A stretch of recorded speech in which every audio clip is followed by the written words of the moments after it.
This next exercise is ideal for right after your self-correction technique. So this is aimed to engage our deep abdominals and our deep pelvic floor muscles and our deep pelvic stabilizers so that all of these can work together to squeeze and support the corrections that we just made.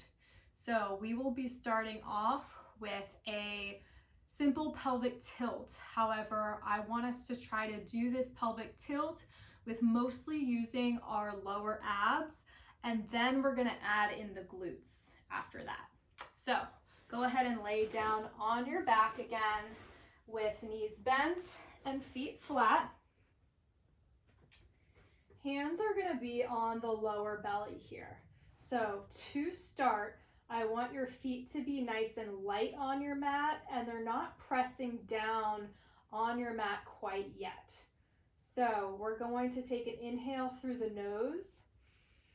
And as you exhale through the mouth, I want you to flatten your spine and tuck your tailbone under ever so slightly. Inhale, release and relax all the way. It should feel like your pelvic bone in the front is drawing up and in towards your belly button as you tuck in.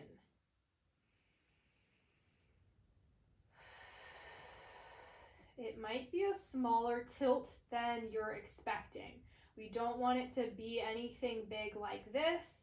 It's actually pretty small, and you should feel some work underneath your hands that are at your low core.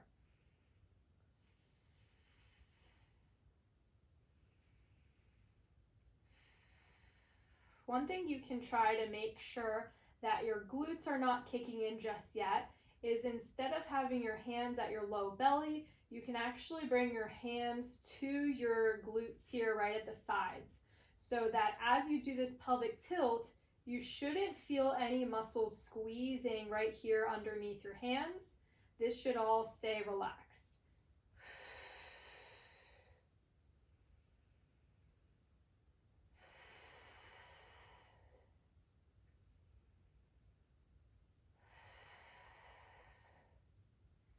Okay, so the second part of this exercise is to add a little mini bridge.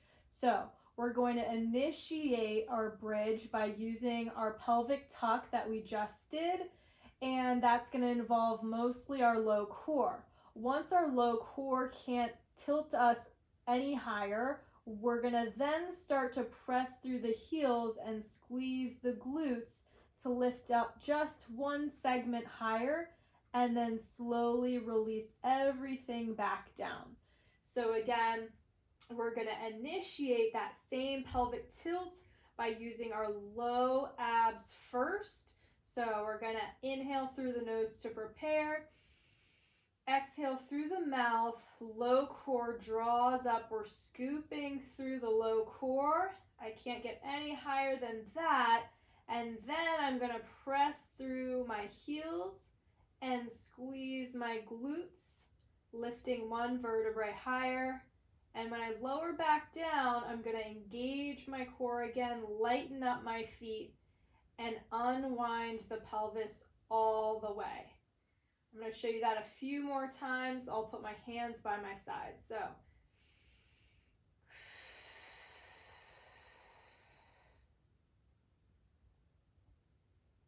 and each time you can lift up a little bit higher into your bridge, but we're never going past about halfway lift.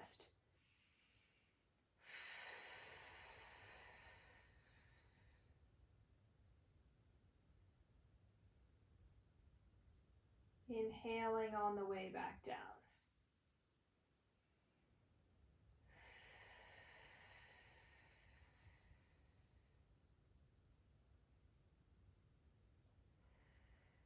Perfect.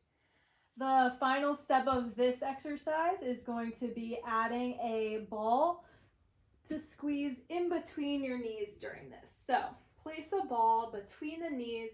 We're going to do the exact same thing with the low core initiating, then glutes squeezing, and as we start to lift our hips higher, we're gonna add a squeeze on that ball, pulling knees together.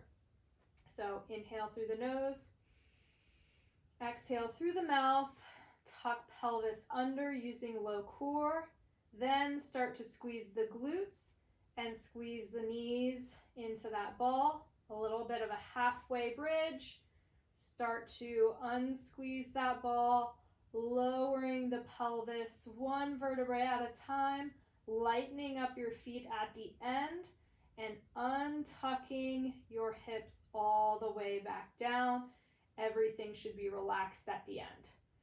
Again, inhale through the nose, exhale through the mouth, tuck hips under, feet stay light, and then we press through the heels, squeeze on that ball, squeeze the glutes.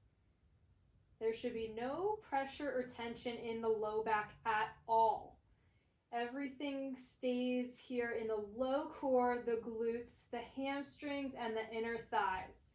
If you feel any pressure or tension or work in the low back, either don't lift up as high in your bridge or focus even harder on that pelvic tilt, maintaining that roundness and maintaining good activation of your low core. Let me do one more.